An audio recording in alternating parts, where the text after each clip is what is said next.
Hi అండి అందరికీ.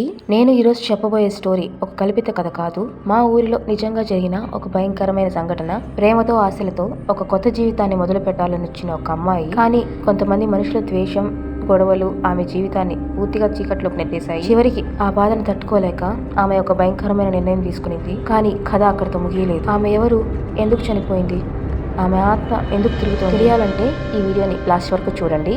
So వీడియోలోకి పోతే, మా ఊరు నెల్లూరు దగ్గర చిన్న పల్లెటూరు. ఆ అమ్మాయి పేరు సురేఖ. ఆ అమ్మాయికి మా ఊర్లో శ్రీనివాసు అనే అతనితో పెళ్లి ఫిక్స్ అయింది. ఇంకా పెద్దలందరి సమక్షంలో వాళ్ళిద్దరి పెళ్లి చాలా బాగా జరిగింది. అని వాళ్ళ అమ్మ నాన్న ఉంటారు కదా, అబ్బాయి వాళ్ళ అమ్మ నాన్న, వాళ్ళిద్దరికి కొడుకు వాళ్ళ మాట వినాలి, వాళ్ళ చుట్టూ తనే తిరగాలి. ఇంకా కొడుకు కోడల మాట వినడం, కోడలతో సంతోషంగా ఉండడం వాళ్ళిద్దరికి నచ్చలేదు. ఫస్ట్ లో వైఫ్ అండ్ హస్బెండ్ చాలా హ్యాపీగా ఉండేవారు. ఆ అమ్మాయి కూడా చాలా మంచిది. ఇంకా అబ్బాయి వాళ్ళ అమ్మ నాన్న వీళ్ళిద్దరిని సంతోషంగా చూడలేక వాళ్ళిద్దరికి గొడవలు పెట్టడం అయితే స్టార్ట్ చేశారు. పాపం ఆ అమ్మాయి చాలా ఇన్నోసెంట్. వాళ్ళ హస్బెండ్ అంటే చాలా ఇష్టం ఆ అమ్మాయికి. అని అతను వచ్చి ఎన్ని గొడవలు పడ్డా సైలెంట్ గా అన్నిటిని భరించింది. కానీ ఏ రోజు తిరగబడలేదు. అలా రోజు రోజుకి గొడవలు ఎక్కువయ్యి విడిపోయే సిచ్యువేషన్కి అయితే వచ్చేసారు. నేనైతే ఈ వీడియోలో క్లారిటీగా అక్కడ ఏం జరిగిందో ప్రతి ఒక్క విషయం పిన్ టు పిన్ చెప్పలేనండి, ఎందుకంటే వీడియో లెంత్ అయితే పెరిగిపోతుంది. అలా ఆ అక్కనైతే వాళ్ళ అమ్మ వాళ్ళు వచ్చి తీసుకెళ్లిపోయారు గొడవలు ఉన్నాయని. ఇంకా ఆ అక్క ఏమనుకునిందో ఏమో, వాళ్ళ అమ్మ నాన్న ఇంట్లో లేని టైంలో వెళ్ళి పురుగుల మందు అయితే తీసుకొచ్చుకునింది. మా ఊరు వచ్చి గవర్నమెంట్ పిండి పడి ఉంటుంది కదా, అక్కడైతే వెళ్ళి కూర్చుంది. ఇది సమ్మర్ అవడం వల్ల స్కూల్స్ కూడా లేవు. ఆ అమ్మాయి ఇంకా అక్కడే మందు తాగేసి వాళ్ళ హస్బెండ్ వాళ్ళ ఇంటి ముందరైతే వచ్చి పడిపోయి చనిపోయిందండి. తర్వాత కేసులు అయ్యి అది ఇది అంటే ఏవేవో గొడవలు అయ్యాయి. ఆ అక్క వాళ్ళ అమ్మ నాన్న కూడా ఇంకా ఏం చేసినా ఆ అమ్మాయి అయితే తిరిగి రాదు కదా అని చెప్పి వాళ్ళు కూడా సైలెంట్ అయిపోయారు. ఇంకా కొన్ని రోజులకి ఆ అక్క అయితే ఊర్లో కొంతమంది కనుగొనడం స్టార్ట్ చేసింది. ఇంకా అందరూ భయపడి ఆ స్కూల్ పక్కన అయితే వెళ్ళే వాళ్ళు కాదు. ఇంకా కొన్ని రోజులు పోతే ఆ ఊర్లోనే ఒక అబ్బాయి 15 years ఉంటాయి అతనికి.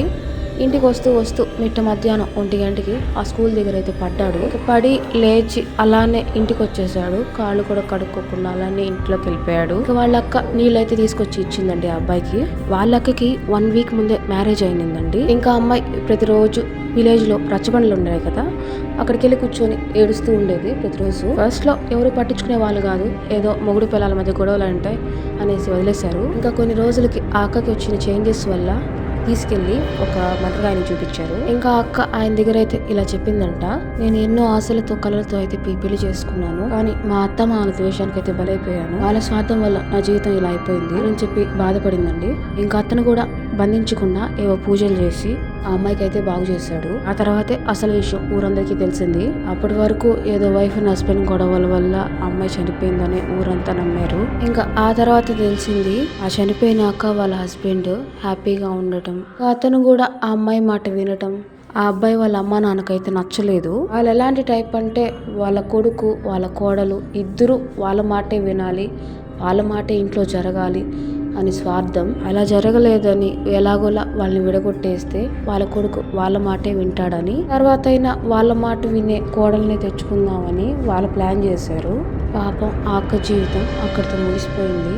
ఆ అక్క అలా ఆవహించి చెప్పకపోయి ఉంటే ఊర్లో ఎవరికి ఈ నిజం తెలిసేది కాదు. మనం చేసే పాపాలు ఎవరికి తెలియకపోయినా ఆ దేవుడైతే పైనుంచి చూస్తూనే ఉంటాడండి. ఆ అబ్బాయి వాళ్ళ అమ్మ నాన్న సిచ్యువేషన్ ఇప్పుడైతే మరీ దారుణంగా ఉంది. ఆ అక్క చనిపోయాక అతనికి మళ్ళా పెళ్లి చేశారు. ఆ అమ్మాయి కొంచెం గయ్యాల టైప్, ఇద్దరిని ఎక్కడ పెట్టాలో అక్కడ పెట్టింది.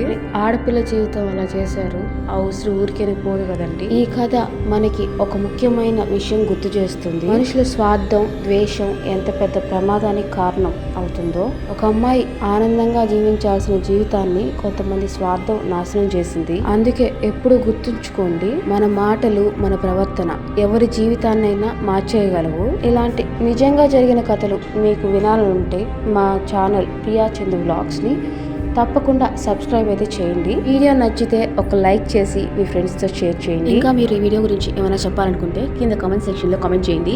ఇంకా మీకు ఒకటి చెప్పాలి, ప్రతి వీడియోలో చెప్పాలనుకున్నాను మర్చిపోతున్నాను, కామెంట్ చేయండి అబ్బా. కామెంట్ చేస్తేనే కదా మీకు నా వీడియోస్ ఎలా అనిపిస్తున్నాయో నాకు తెలిసేది. ఇంకా నా వీడియోలో ఇంకేమైనా చేంజెస్ చేసుకోవాలా అని కూడా కామెంట్ చేయండి. ఈ వీడియోకి అయితే ఇంతే అండి.